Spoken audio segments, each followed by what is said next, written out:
Hi friends, we are starting up with a new series which is magnetism.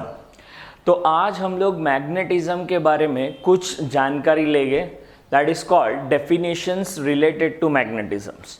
तो school time से हम लोग magnet के बारे में स्टडी कर रहे हैं, लेकिन यहाँ पे कुछ अलग होने वाला है. ये एक बार मैग्नेट मैंने बनाया है. स्कूल में आप लोगों को बोला होगा इट इज डाइपोल बिकॉज इसके पास दो पोल्स है. तो first word which we are going to use is dipole.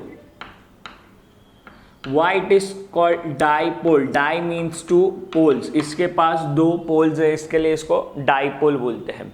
अब स्कूल में जो बनाया था डाइपोल वो कुछ ऐसे बनाया था. यहाँ पे नॉर्थ लिखा होगा और यहाँ पे साउथ लिखा होगा. तो ये स्कूल टाइम तक ठीक है ये डायग्राम, लेकिन अब हम ये डायग्राम को चेंज करेंगे कि पोल्स जो होते हैं वो ऐसे नहीं बनाते हम लोग. तो व्हाट इज पोल? तो पहला हम लोगों को सीखना है कि पोल्स क्या होते हैं. तो poles are the point where strength of the magnet is maximum. तो पोल्स ये पूरा पार्ट नहीं होता, पोल्स एक पॉइंट होता है and it is lies inside the magnet.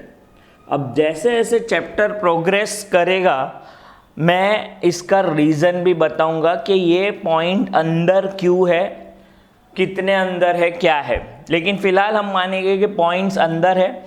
This two points are the poles where strength is maximum and it lies just inside the magnet. और ये जो पोल बना है इसमें समझो एक को मैंने नाम दे दिया नॉर्थ पोल, दूसरे को नाम दिया साउथ पोल. तो ये पोल के पास एक स्ट्रेंथ भी होता है which is called pole strength.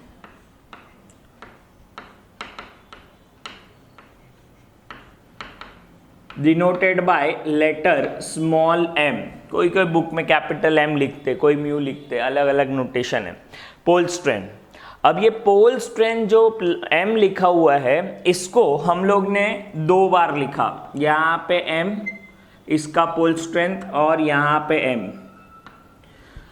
But हम लोग ने स्कूल में ये सीखा है कि lines of force north pole से स्टार्ट होती है और साउथ पोल तक जाती है आउटसाइड द मैग्नेट. तो अगर ये लाइंस यहाँ से स्टार्ट होके ये साउथ तक जा रहा है, this is the direction of this line, this is called magnetic lines. तो इसको हम लोग सोचेंगे करंट की तरह, क्योंकि current always flow from higher potential to lower potential. तो आइडेंटिफिकेशन के लिए हम यहाँ पे मार्क करेंगे प्लस और यहाँ पे माइनस. प्लस और माइनस क्या रिप्रेजेंट करेगा? अगर मैं बोलूँगा पोल स्ट्रेंथ प्लस है मतलब ये नॉर्थ पोल की बात चल रही है, पोल स्ट्रेंथ माइनस है तो ये साउथ पोल की बात करें.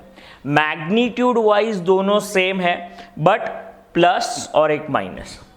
तो अब क्वेश्चन ये आता है कि लाइंस ऑफ फोर्स यहाँ से स्टार्ट होके यहाँ पे अगर खत्म होती है तो बस इधर तक रुक जाती है कि आगे भी ट्रैवल करती है. तो magnetic lines are always continuous line. तो मैग्नेटिक लाइन स्टार्ट होती है नॉर्थ से, टर्मिनेट होती है साउथ पे outside the magnet, but inside the magnet it will travel from south to north. तो ये एक नई बात सीखने मिली कि लाइंस ऑफ फोर्स अंदर भी होते हैं and it is travelling from south to north. ये पोल स्ट्रेंथ जो है इसका कुछ यूनिट है, हर क्वांटिटी का एक यूनिट होता है. एम्पियर इनटू मीटर, बाद में डिस्कस करेंगे क्यों एम्पियर मीटर. फिलहाल पोल स्ट्रेंथ का यूनिट है एम्पियर इनटू मीटर. अब ये मैग्नेट के लेंथ की बात करते हैं. तो जब मैं मैग्नेट के लेंथ की बात करता हूं तो साउथ से लेके नॉर्थ तक के लेंथ की ही बात होती है.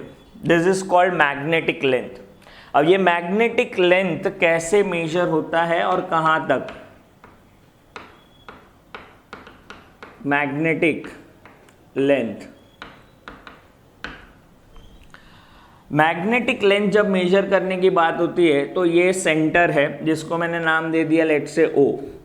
सेंटर से साउथ का जो डिस्टेंस होता है उसको हम लोग मेजर करते हैं स्मॉल एल, और फिर यहाँ पे भी स्मॉल एल, तो टोटल डिस्टेंस हो गया 2L. So magnetic length is denoted by letter 2L. ध्यान से सुनना. It is the shortest distance between south and north. It is the shortest distance between south and north.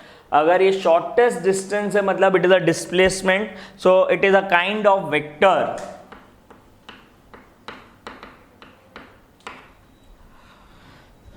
अगर एक example दूं तो मेरा मैग्नेट अगर ऐसे शेप में है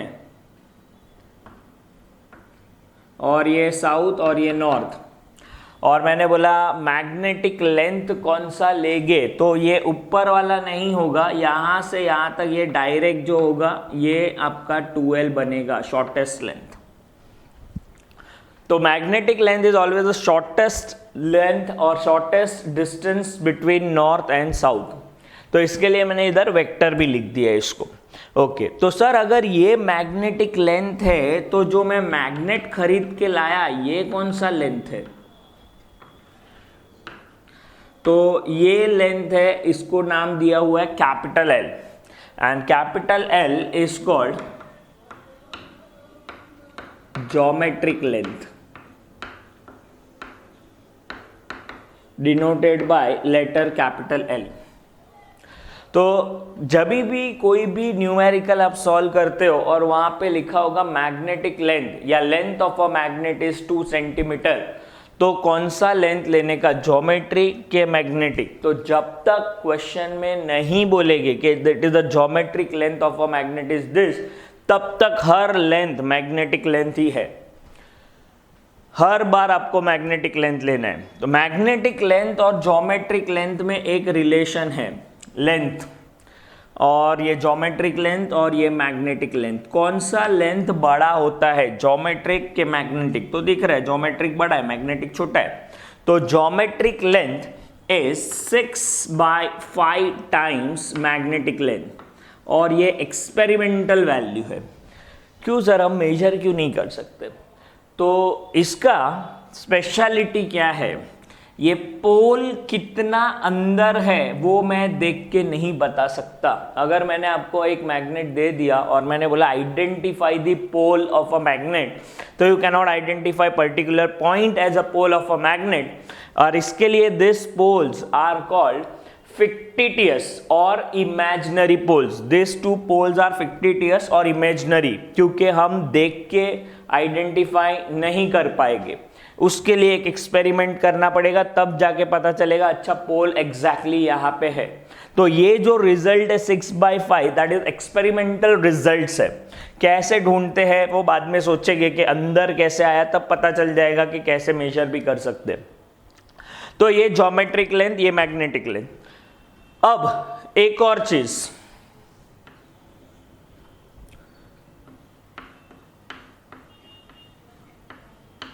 मैग्नेटिक एक्सिस. तो what is magnetic axis, a line passing through poles of a magnet. तो यहां पे पोल में से एक लाइन पास कर देते हैं. This line represent magnetic axis. I am writing only axis. Axis of a magnet अगर किसी ने बोला तो आपको एक लाइन नॉर्थ साउथ में से पास करना है, वो लाइन को हम लोग बोलते हैं मैग्नेटिक एक्सिस. और दूसरा होता है, जैसे अर्थ के पास है एक्सिस और इक्वेटर, वैसे इसके पास भी है मैग्नेटिक इक्वेटर. तो इक्वेटर कहाँ पे होता है और वो क्या होता है. अब जब मैं इक्वेटर ड्रॉ करूंगा तो वो O से पास हो रहा है, ये ऐसे, ये O से पास हो रहा है. This is equator. लेकिन इक्वेटर का स्पेशलिटी क्या है, तो it is not a line, it is a plane which passes through centre of the magnet and perpendicular to the axis, क्योंकि मैग्नेट का कुछ तो थिकनेस होगा, पूरे थिकनेस में से पास करना है, तो लाइन काम नहीं आएगा, तो प्लेन काम आएगा। तो याद रखना, axis is always a line, equator is always a plane. Equator is a plane passing through center of the magnet and perpendicular to the magnet। तो ये कुछ बेसिक डेफिनेशंस जो मैग्नेट के बारे में पता होना चाहिए वो बताया मैंने। बहुत इंपॉर्टेंट बात है, magnetic dipole moment denoted by capital M, ये सबसे इंपॉर्टेंट पार्ट है मैग्नेट का। अगर ये आपको ये समझ गया मैग्नेटिक डाइपोल मोमेंट, तो आपको आगे प्रॉब्लम नहीं होगा। For that stay tuned.